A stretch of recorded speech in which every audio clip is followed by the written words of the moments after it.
Hey, I'm Jeff, and I make music with my brother. Hi, I'm Jonathan, and I also make music with my brother. Together, we are Ekko and Sidetrack, and we make music that sounds like this. And this. And even this. This podcast is about music, creativity, and everything in between. Welcome to A Band Apart with Ekko and Sidetrack.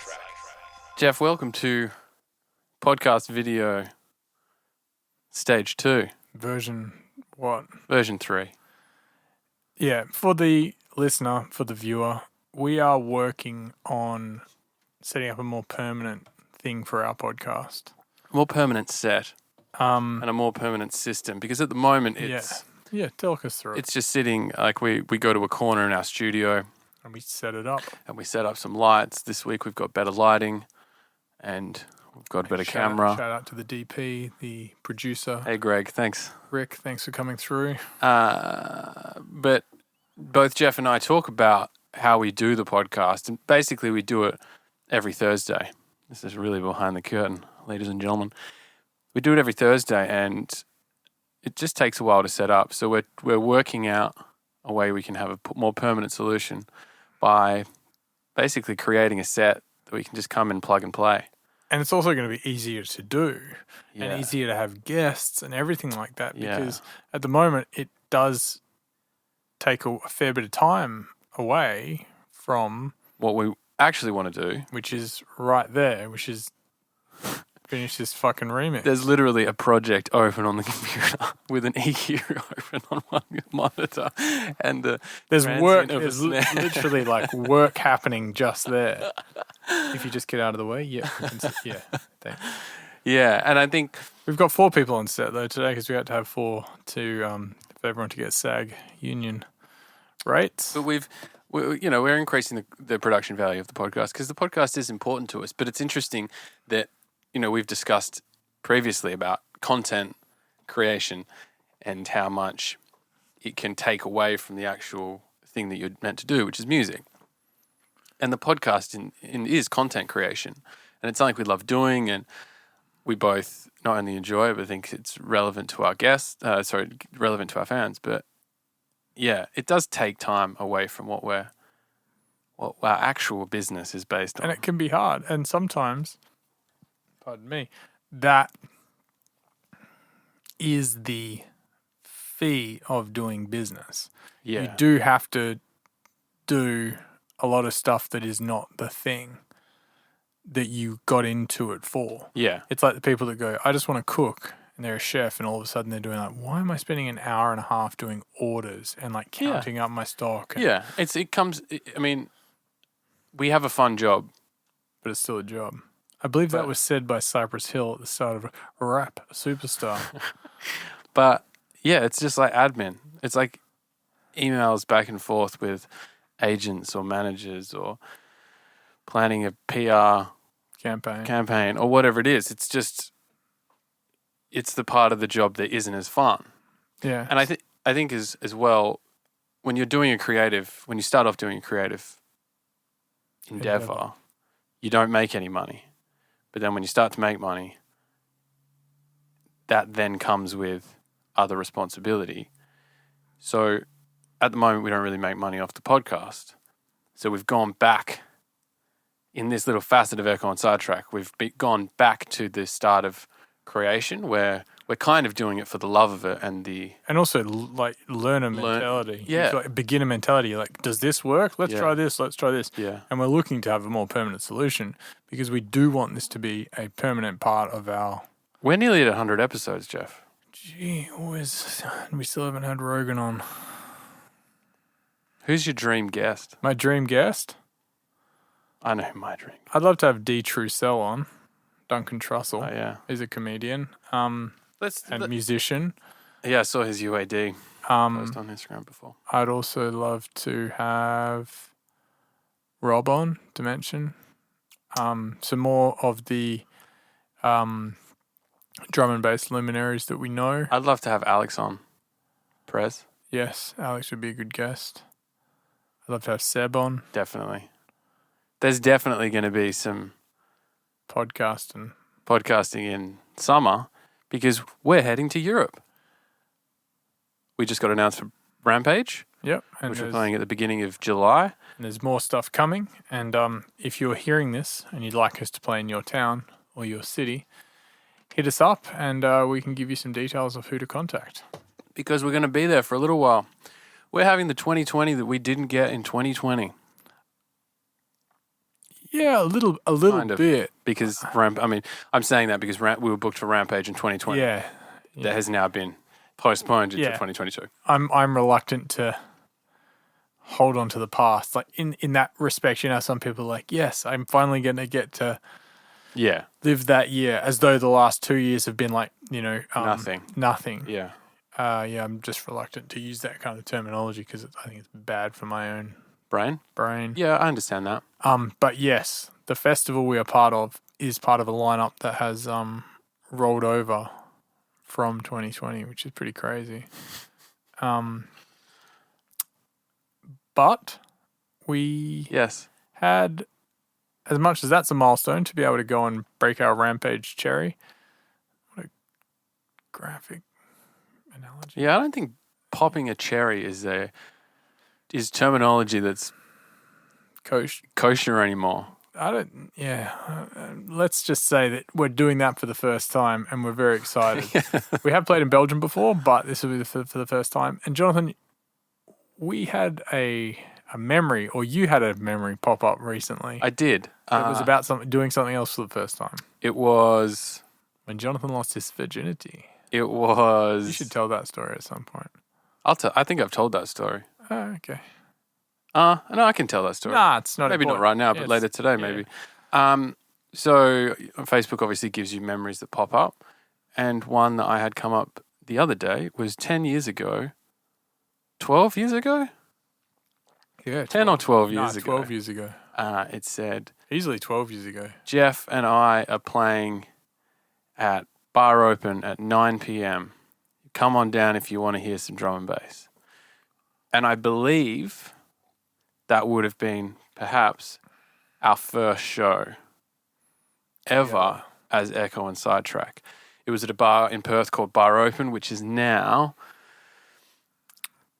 Joe's Juice Joint, or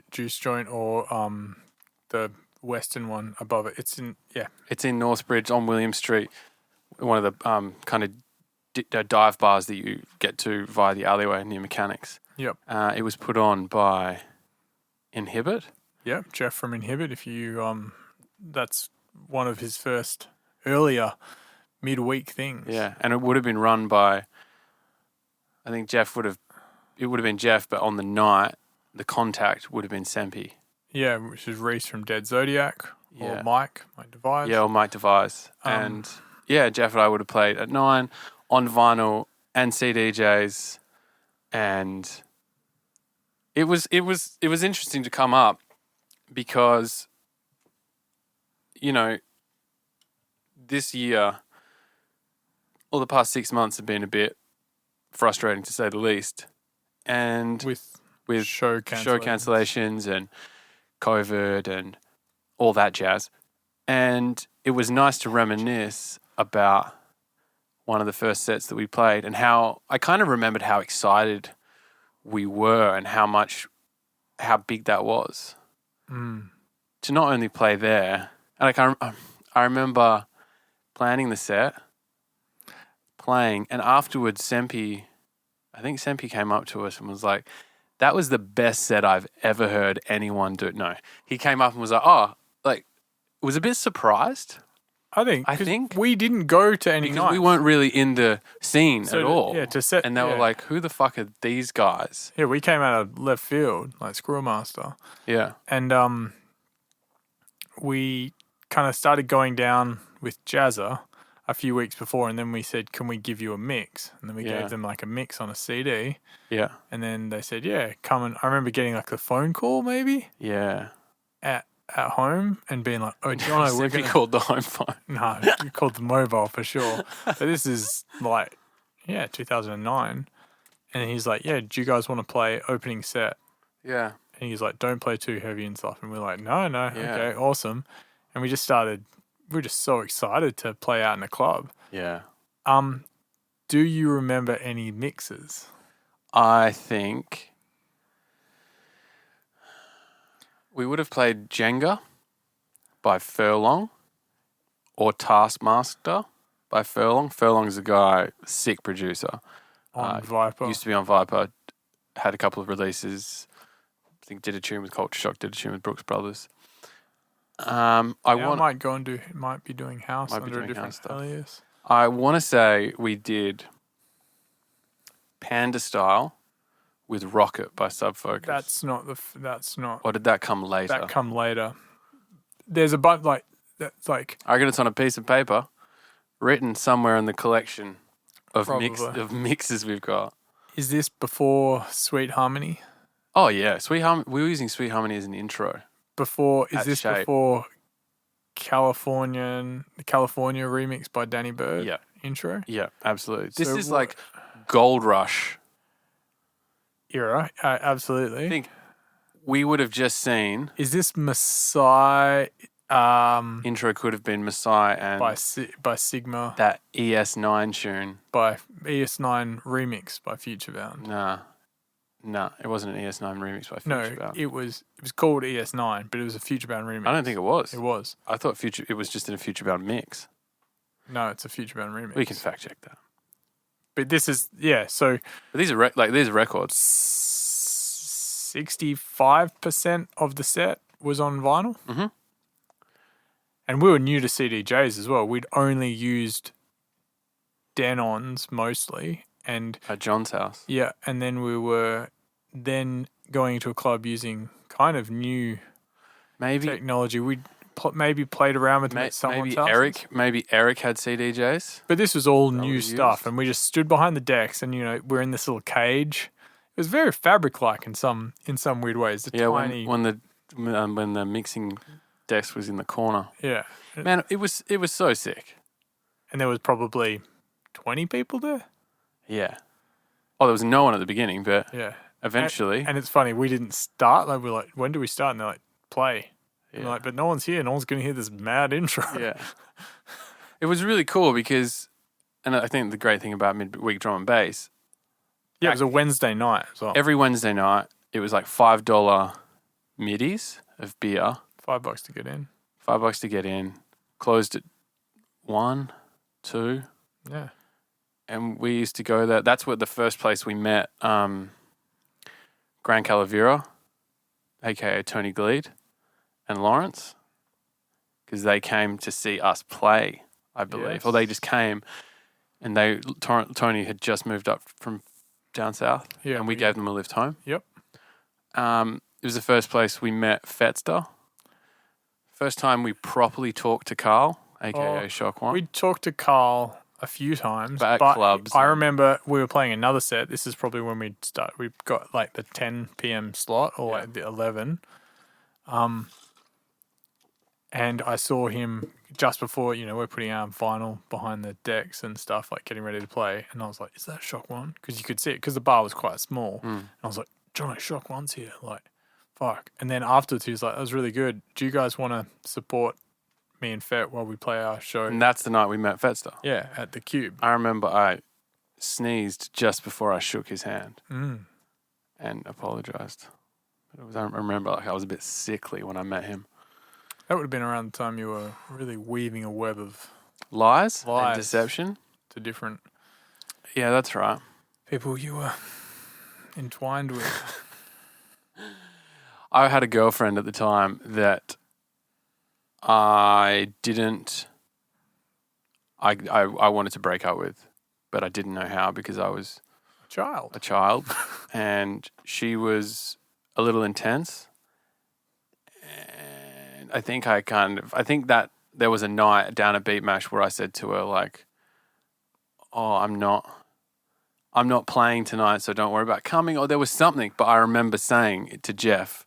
On the drive there. Like, she asks, I didn't play, or there was some lie that I'd told. And it was multiple levels. It wasn't just like, don't say anything. It was like, if she asks, if she does turn up, say that I got off work at the last minute. There was some fucking bullshit that I did. And I'm like driving, I'm like, why are you making this so difficult? That's really bad. Yeah. But I guess we all do that when we're younger, don't we? Yeah, to some degree we do. And eventually I did break up with her. Yes. 4 years later. No, quite soon after, I think. As soon as that started to happen, you have to shut it down. That kind of started us a little bit of a, not residency, but we'd played at Beat Mash pretty regularly. Yeah. And you'd get your drink cards and you'd be like drinking a beer, and we'd have some mates that would come down on a Wednesday. Yeah. And you'd be like, whoa, I'm DJing. Yeah. I remember when we first headlined Beat Mash. And we're also writing about it on forums. Like, we're playing like the lineup would come out. Technoscape, that's right. And you'd be like, yeah, sick. I'm like, here's our latest mix. And people are like, who are these guys? Yeah, whoa. That seems like a million years ago. But it's nice because you think, and the reason why it is nice to reflect on it now is like, do you remember how stoked we were when Sempi asked us, or Jeff asked us to headline? Like, I think you guys are ready to headline Beat Mash. Or when Carl and Fett asked us to play lead up to them at Shape for their series of nights. And now you think of how far we've come. We're sitting in a studio, just announced to play at Rampage, remixing a song, new singles coming out, doing a podcast. Yeah. It's nice to reflect and be like, we're doing it. Yeah. We're doing it because sometimes it feels like we're not doing it. Absolutely. If you're not in the right headspace.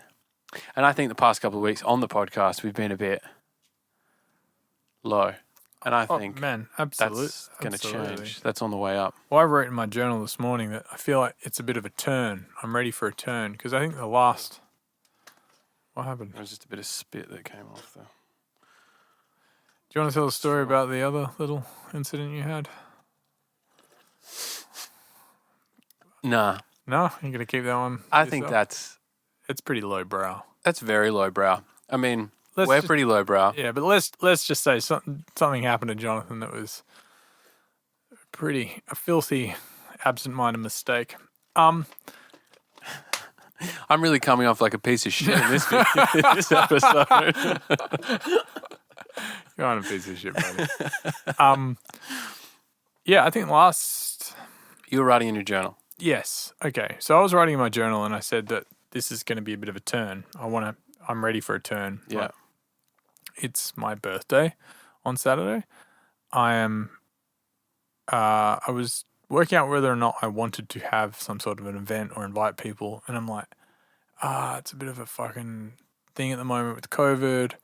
Can I be bothered? Do I want to see everyone? I'm like just feeling pretty insular. But then I remembered the same word for insulate and in Spanish is the same word for isolate. And I remember hearing that somewhere, probably on a Chris Ryan podcast. Oh. And I was like, I think I'm like weirdly isolating myself as some form of control. Yeah. As in like everything else is out of control. So I'm like, if I can just go and fucking make music, I'll feel good. Yeah. And I thought, it's your fucking birthday. Request a strange cake from your lovely lover who makes amazing food. Shout out to Holly. Hey, Holly. And like, let's go drink some fucking wine. So after this podcast finishes, I'm going to send out a message to a few people and keep it super casual. Hopefully I get an invite. Maybe you will. Because I'm waiting for it. Touch and go. Yeah. And I was thinking about that as I wrote in my journal. And what's funny is not funny, let me use a better word.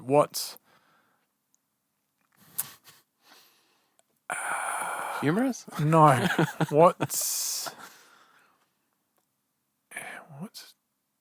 I'm trying to not use fascinating or interesting.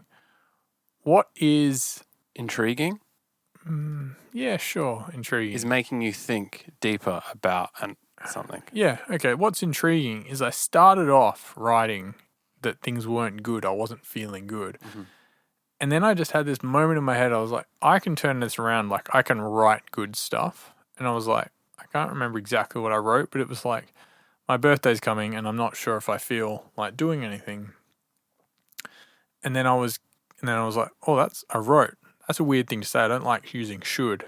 I shouldn't be obligated to do anything like this. It's my day. So, and I started thinking in my head, as you think just before you're going to write, like, I was going to write like, so I just don't think I'm going to do anything. I think it's easier if I don't. Maybe I'll look at doing something next week or something. I was going to write that. And then I thought, what if I just write the opposite? So I just go, so I think I'm going to do something. Get people down to the park, make it nice and easy, super casual. And I think the birthday is going to be a bit of a turning point. Like the last 3 months have been a bit tough for me and Holly, for almost everyone you talk to. And I feel like I can set this as a bit of a turning point and make it a bit of an inflection point. And I was like, whoa, that was a more positive, like an upswing rather than a downswing. And writing about exactly the same thing. And I was like, oh, I can just continue on this. And I was like, I feel like, yeah, like it's where I feel like it's been a bit of a change in me somehow over the last day or two. I felt quite down and I feel like I'm coming back up, and I wanted to bring that into the universe. So I, wrote it, and then I got a call from Holly when I got here that she's hopefully found a new chef, which she's been looking for, and that's something I also wrote. I'm like, Holly's going to find a chef. We're going to have a great birthday. We're going to lock in some shows, and I'm just trying to. Jono's going to grow 4 inches where it matters. Height-wise, very happy with the size of my penis. That's true. As am I. What a weird thing to say. Happy with the size of your penis. No, so I suppose this is a long and meandering way of saying I'm trying to bring some positivity in, and I think it's working. Yeah. And the birthday thing feels like a good point to turn it around. I think that's fantastic. You totally become the thoughts you have and the things you focus on. Yeah. Where your energy goes, your focus goes. Where your focus goes, the energy flows. Yeah. Is that what the saying is? And it's great that you had that turning point in your journal and reframed everything. And I think... And that just helped. Like, it was like a cascading effect in the rest of my life. I hope. Because the same way that you can snowball out you can snowball into a shitty mood if something bad happens. You can do the same with good. You can focus on the positive things that's happening and then link all of them together. We're working on the podcast today. We're going to do a remix. We're working on this remix. We'll finish the next single. Then it's your birthday. And then next week we're free to start new music. And then it's like this positive energy rather than going... Some of it just... This happened and then something else happened. And I think that... And the suck. The slow mud that sticks to you of the suck is sometimes hard to get off. Yeah. And especially hard to get off when all the evidence points to that it is going to suck for a little bit more time. Yeah. Like, just because you can see the end of the mud hole doesn't mean you're already out of the mud hole. You're like, I've got to get out of it. Do you remember when we were walking down on the cliffs in near Brighton? Was it south? Did we go that far down? Seven Sisters. The Seven Sisters. With our friend Byron, Jana, and what was the other guy's name? He was a lovely guy. The guy came to Amsterdam with us as well. He was hilarious. Was it not Annie? It started with friend. Byron's French friend. Yeah. Fuck, I can't remember his name. Lovely guy. So we're walking on the Seven Sisters, and it looked like we could go from the beach. There's this little shack, and there's a beach, and it's where this like little river crossing is. And it looks like on a low tide, you'd be able to cross it, and you could just continue walking up the cliffs up there. But the tide was a bit higher, and the river was running, so we had to walk inland, and we just wanted to just there. But then we had to deviate and do this big walk through really muddy terrain. Sketchy, like slippery and like... Remember we saw those 2 Japanese girls who, like us, were not expecting to go through. But they were expecting less. They were wearing nicer clothes, brand new white like sneakers. Yeah. And I remember seeing them like start the mud trudge and being like, "Fuck." And it was the kind of mud that was like, you know, when you're like, I'm going to be stable, and then you just hit this patch, and you're like, I completely lost footing. Like you're just like, good. We were holding on to like reeds at some points to get across.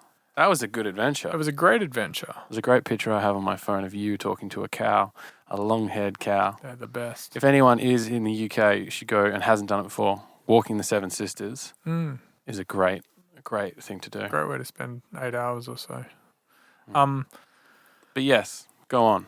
This was leading somewhere. Yeah, so walking through that mud, it felt like a very long way to go. And like, you know, to the point where we were like, did we go the right way? Could we have gone across the fucking thing? Did we just not check that little part of the river? Like, what if we went down to the beach more? Could we have got across? And like, you know, asking questions. Then we just had to keep trudging, and we just walked. And it was a good hour deviation. And we got muddy, and it was a bit shit. But we could see the end at some point. And you're like, okay, I've just got to get through this bit more. But it still meant you had to trudge through the mud. I suppose the comparison I'm trying to make is that sometimes you see a shortcut that looks possible, but it's not. Like you go like, if I can just do this, then I'll be able to be happy. But really, you've just got to trudge through the mud for a bit longer. And accepting that is part of the way that you can trudge through the mud with a bit more happiness. Well, yeah. If you know that no matter what, you have to trudge through the mud, is it better to spend that hour saying, oh man, this mud is so fucking dirty. I'm not liking the mud. I wish we could have gone the other way. All these things. Or is it better accepting the fact you're in the mud and saying, it's pretty cool, like, oh man, we're getting dirty, or like looking at the positives of the mud. We get to see people potentially slip in. We get to extend the walk. It's better for our legs because we're having to deal with uneven ground, or we're seeing another part of the UK that we haven't seen before. The muddy part.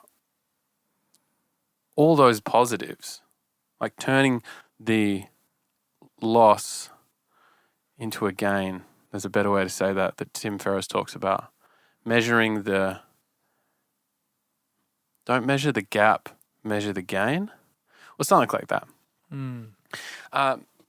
Yeah, because otherwise you're just someone that complains all the time. And this is it's hard because when there's shit to complain about, and like genuine shit. Yeah. Like not like this is yeah. But you've got like actual things that are wrong in the world, and it's really stressful and it's becoming taxing. Then you're okay to complain because there is a level of like, it's fine. You don't want to bottle it up. Yeah. But then once you've kind of said your thing and had your moment, there is this like, well, what are you going to do about it? Yeah, and also, like it's almost like, well, I can't. I'm doing everything I can, so I just have to keep doing everything I can. I have to keep trudging. Yeah. I think the trudge gets easier. It gets lighter. I find it's similar when you're doing exercise, like cardio. You're going for a big run. For the first 3 kilometers, your brain is going, when's this going to stop? Like, you should just stop at 3Ks. Like, you should just stop at 4Ks. Like, it's really hard. And when you have that acceptance and just keep telling yourself, I'm doing 10. Shush, shush. The voice gets quieter and quieter, and the acceptance happens, and nothing is going to make you stop. So you just keep going. And it might hurt or it might be painful, but that's fine because you're just going to keep going. Accepting is the first stage of getting over something or getting through something. If you can't accept that you've got a problem, you're never going to beat it. You're always going to stay there struggling and basically just like twisting and thrashing in a barrel of shit. And not go anywhere. Instead of being like, okay, how am I going to lift myself out of this barrel a bit by bit every single day? Yeah. And I think it's fantastic. You found a inflection point and a ceremony. Yeah. To have a rebirth, if you will. Yeah, well, we'll dig the birthing trench at Hyde Park on Saturday morning, and I'll get in there on You've Saturday just afternoon. made it public, Jeff. This is going to be a real big one. No, everyone's getting fucking birthdayed at Hyde Park at the moment because they've got limitations on having people over in your house due to COVID, so everyone's just going out. Holly and I go for a walk around Hyde Park probably like 4 or 5 times a week, and the shit we see, sometimes it feels like you're in another, sometimes it feels like the universe that's creating the reality we're in wasn't really prepared for us to go to Hyde Park. And then it's like, shit, we've got to populate the whole park. Just like the baby in Haringey. Just like the man that was holding the baby. There was clearly a fake man and a fake baby. It was so weird, and we both saw it. But yes, exactly like this. And so we walk down there and we cross the road and we go into the park. And all of a sudden we're like, whoa, there's there's a party where everyone's wearing white. That's kind of interesting. Okay, cool. And like, what are those people doing there? Like, are they dancing or fighting? Yeah, I think they're dancing. And then some rollerblader goes past, like, going backwards. Then like a figure skater, like doing all the hand moves and stuff. Hell like, yeah. Pivots around us. And you're like, is this all for us? And then there's a family having photos, which is very common in Hyde Park. Yeah. Then there's another family having photos. Then there's someone holding their baby, like trying to get a photo in a weird spot.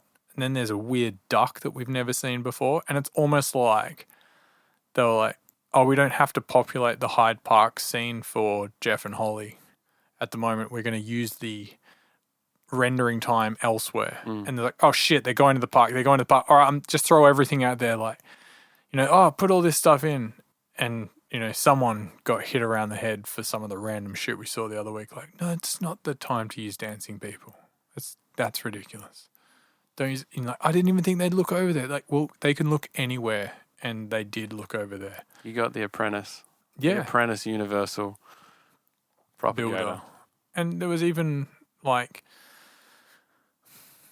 was a couple laying on quite next to the path. It's like the girl was laying on top of him, mounting him, not sexual, but getting really quite intimate. And you're like, do that somewhere else. It seemed like they'd been mistakenly put close to the path. They should have been up more in the park. Do you like public acts of affection?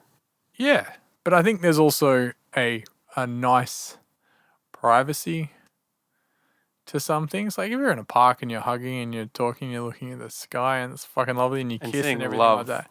Yeah, I love seeing love. And I love seeing, Holly loves seeing love, and that makes me love her more. Because she makes her so happy. But not some sort of it overtly... seemed no, it was just it was also weird because it was between the path and the water. So it was on the inside of the ring. That's a small area. That's a small area to do anything in. Yeah, just do it fucking somewhere else. Have some pride. You want a bit more space. There was a guy with his phone lashed around his head with some sort of weird headband, and he was just sitting on the park bench talking. That was weird. Maybe he was FaceTiming a friend. Maybe there was an angry Korean woman that was just like walking around opposite cycle to us, and she was just staring at her phone. It's like she'd gone. Yeah, it's like she'd gone. It's like she'd gone there to like.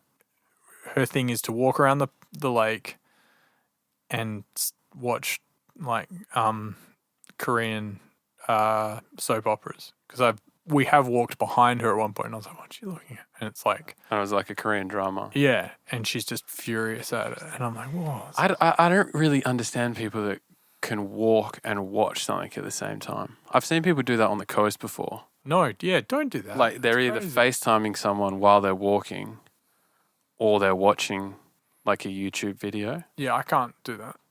No, I'd walk into traffic. I agree. Or walk off something. That's how people die.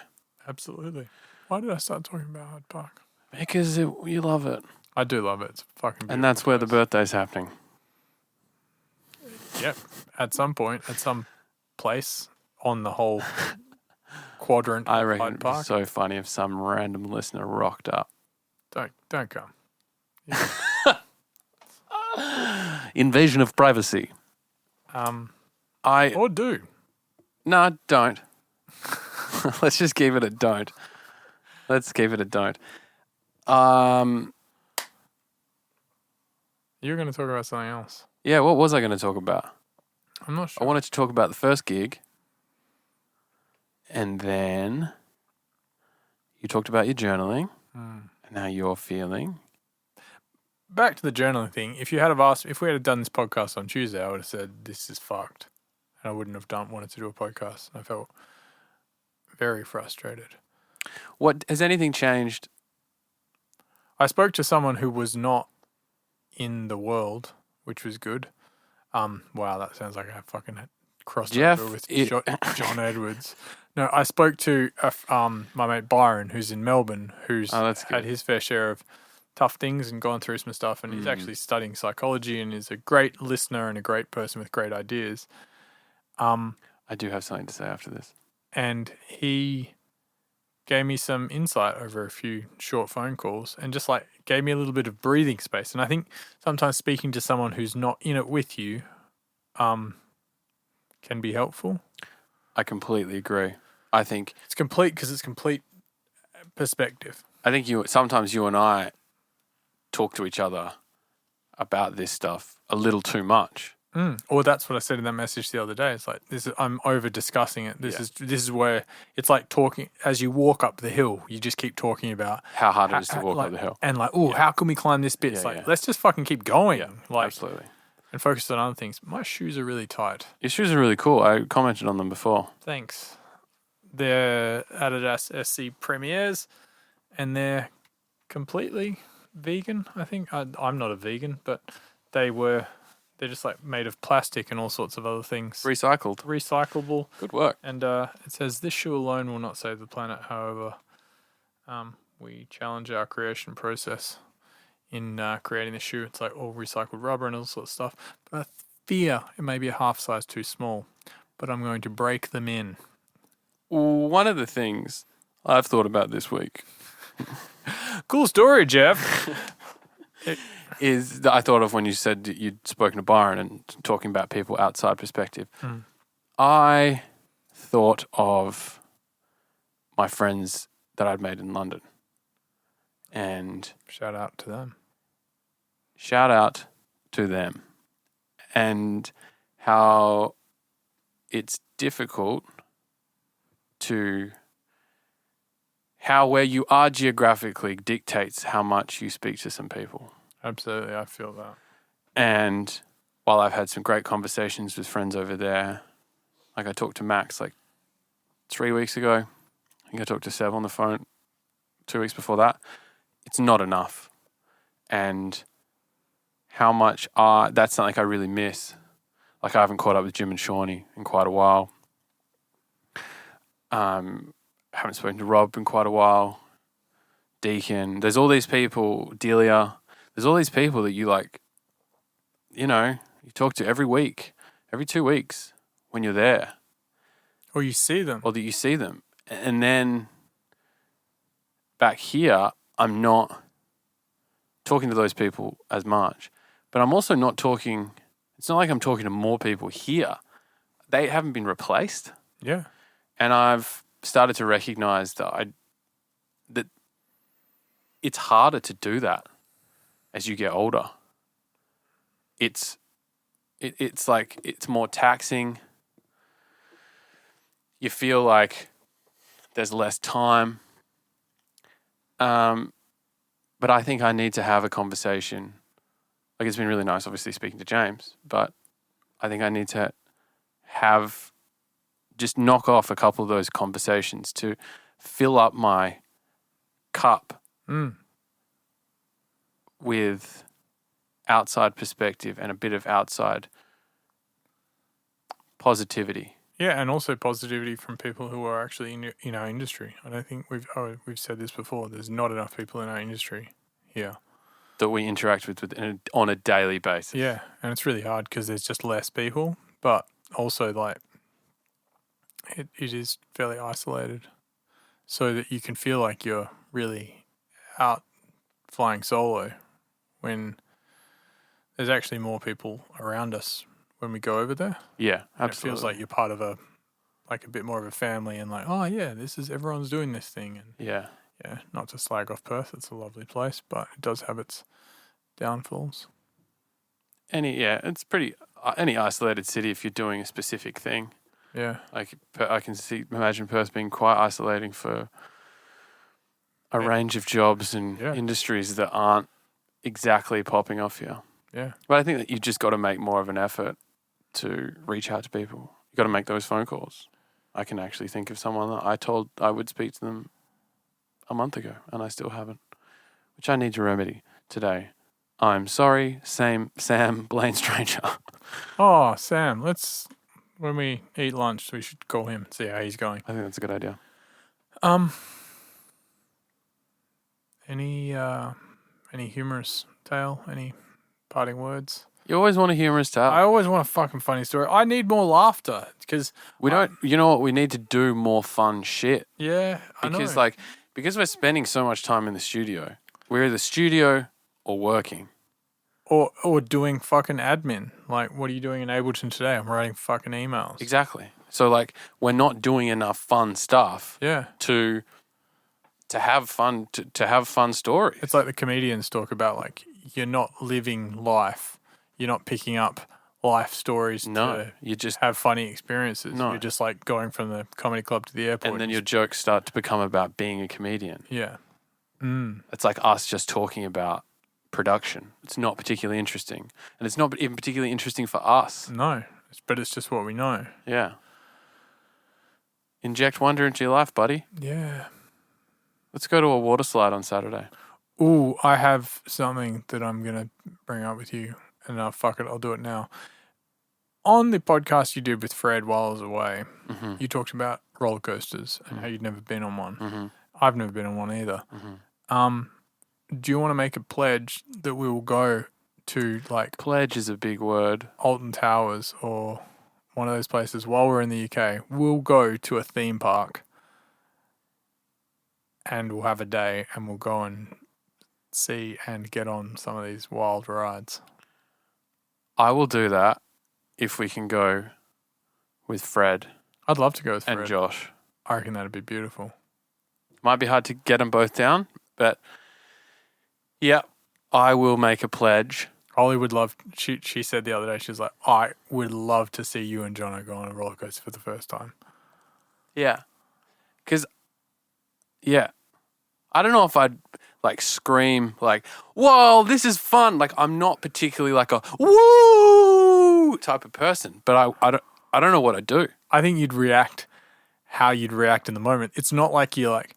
Oh, I'd do this. You'd just be like so in it. You're like, oh my fucking God. Like, I think I'd laugh. I laugh when something's scary or uncomfortable, I think.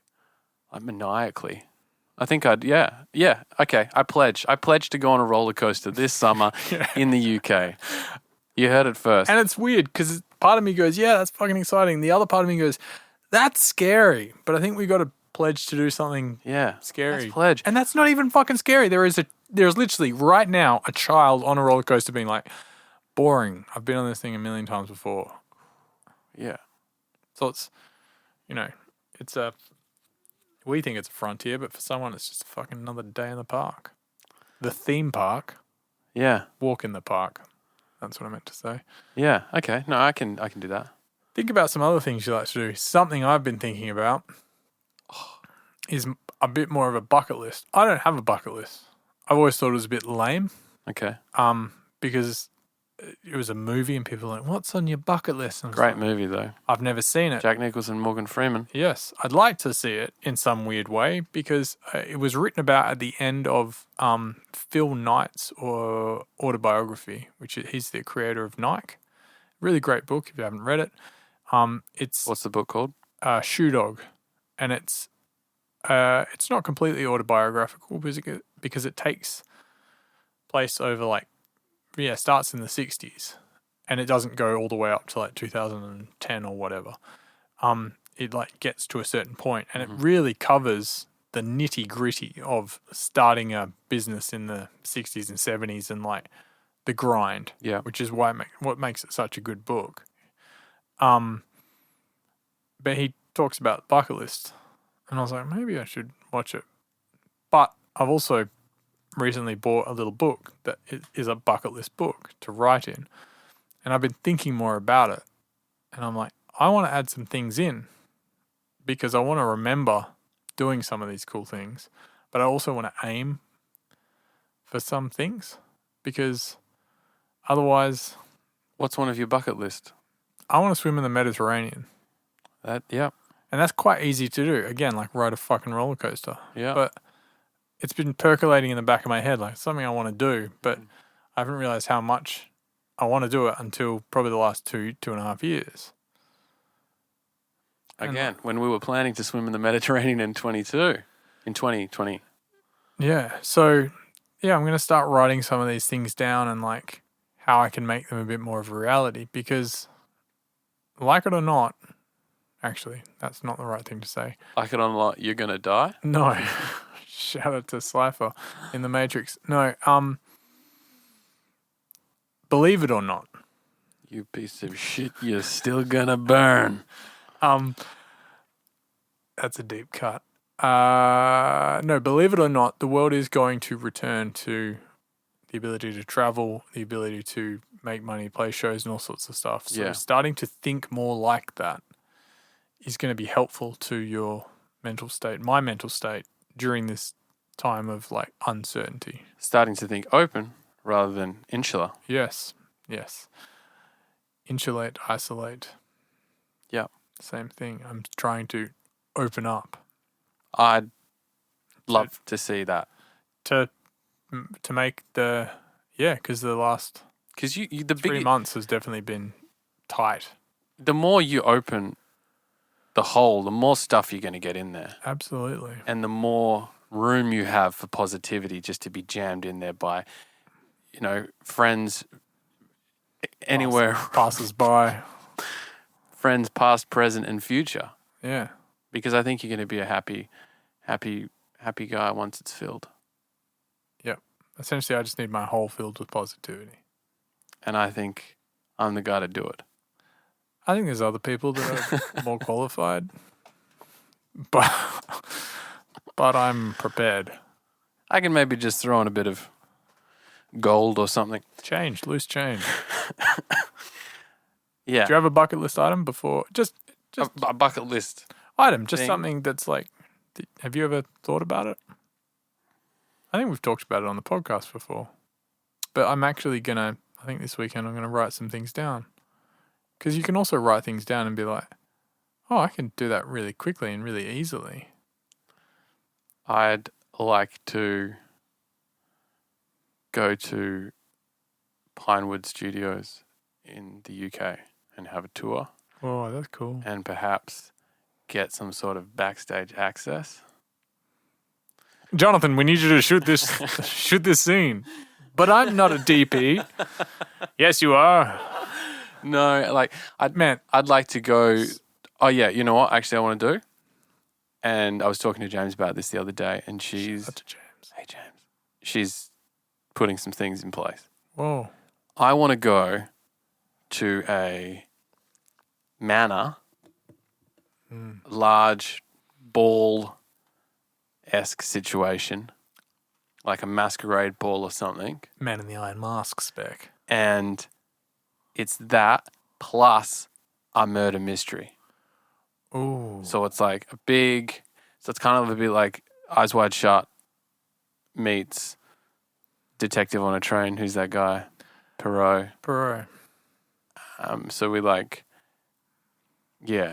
or maybe it's like a week-long thing and there's a night of just like ballroom hedonism and then another night which is the murder mystery. I'd like to be involved in that kind of a thing And I'd love to be involved in such a way that I wasn't the organizer. Yeah. I'd love to play a character Yeah. in the thing rather than being like, hey, everyone, like, let's do this. I'd also like to learn how to potentially sword fight, or I'd like to sword fight someone.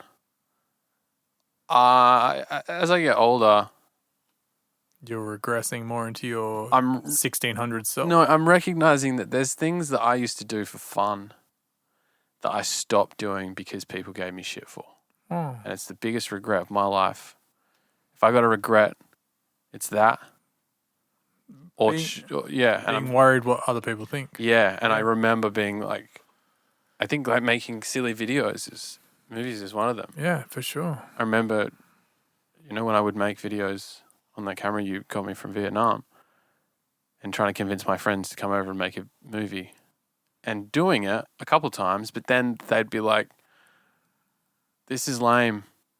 Let's go do something else." And kind of, it's hard when you don't have other people to encourage you. Yeah, and like I remember being like, "Yeah, I guess it kind of is." Like, even like doing drama at school, I felt a bit like it was lame and didn't put my full heart and soul into it. And I think that's like a bit of a regret. Absolutely. And I think like it's hard. Leaning into some of the, for lack of a better word, dorkier, nerdy things that I like. Yeah.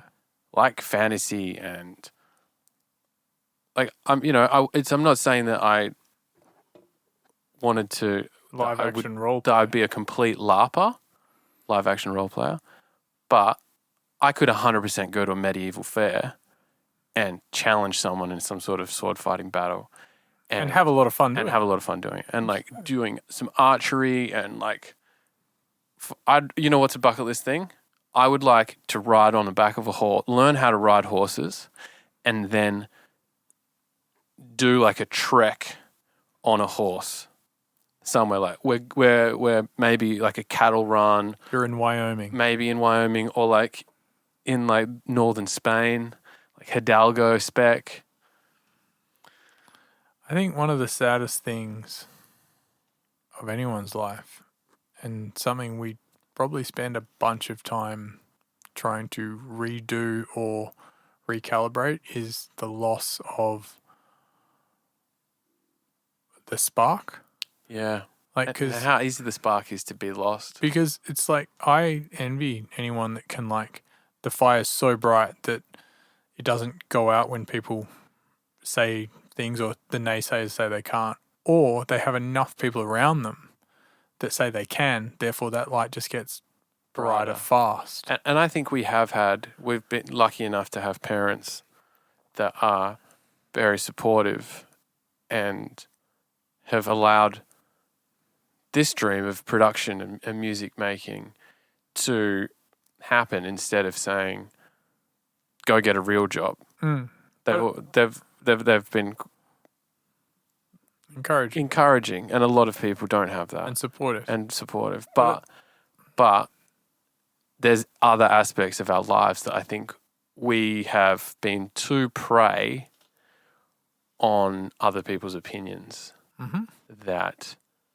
And maybe it's not having a strong enough resolve, or being a bit scared about making a decision to go in this way and being unsure.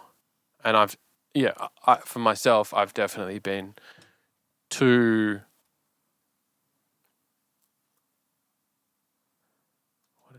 what's the word I'm looking for? Too susceptible to other people's opinions. Yeah, but it's hard. And it's crushed some things that I'm trying to uncrush.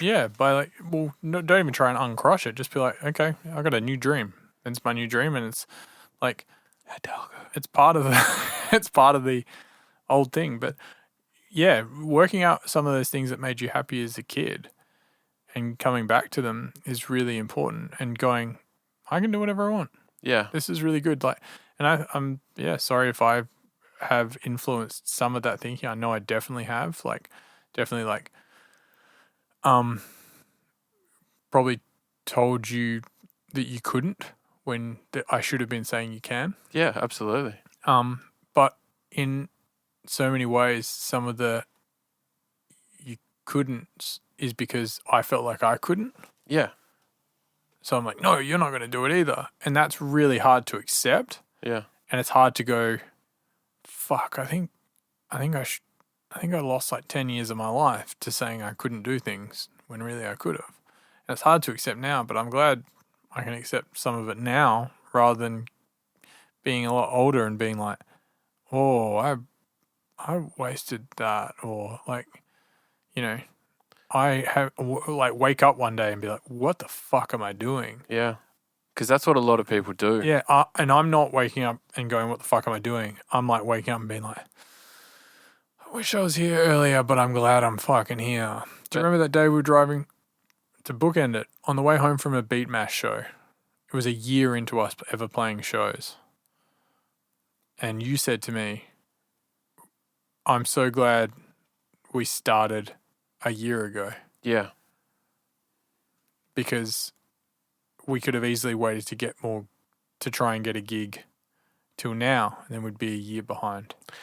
I think it's the most important thing is to just start doing something. This podcast is a great example. We're nearly 100 episodes in, and it's evolved. We've got better things, but we fucking started doing it. The first one was done on our phone, got a recorder. We just did it rather than waiting until we had all the right bits or whatever it is. We just said, let's just do it. And like, it is in some ways following some of that drama and performance thing that we both have in us, that we've both done in the past. Yeah. That we kind of been like, nah, that's not for me. I'm going to do it in another way. But like it or not, you know, when we make videos, funny videos, it's because that's just in us naturally. Yeah. And maybe we haven't made any in a while because it's not in us at the moment because it is quite a negative time. But also during those negative times, we hear, you know, that voice of you can't is a bit louder. Absolutely. That's stupid. Don't waste your time doing that. Yeah. That's ridiculous. And so you hear some of those, you know, things from when you were a kid where it was like, you know, if you had two good mates that were like, yeah, let's make movies together, you would have made movies when you were a kid. Yeah. But you only had one good mate who wasn't available that often. Yeah. And so you always had to find different people to you know, take step 1, 2, and 3 with you again. Like, we got to do step 1, 2, and 3 rather than having one person that we could always come back to. That's why we make music together. Yeah. Because you're the only other person and I'm the only other person for you that was there and interested in doing a thing. And it just so happened that music was the thing we chose to do. But we made movies as well, but then it got to a certain point you're like, well, it's kind of a bit hard to start doing that in a larger scale. But also I think we underestimated how much work had to go in. Oh, yeah. To doing things. Like we always, again, we're only, you know, we're still realizing that the shortcut across the fucking river is not going to work. You do have to go the long way around through the mud. Yeah. And being okay with accepting that is a lesson that we learn continuously. And I hope that I can get it to a point where I just go, oh yeah, it's the long way. That's fine. We'll just get on with it. And it no longer has to be a realization. And it doesn't have to be like, because so much pain is in the struggle. Yeah. The suffering. The pain, the suffering is in the choosing.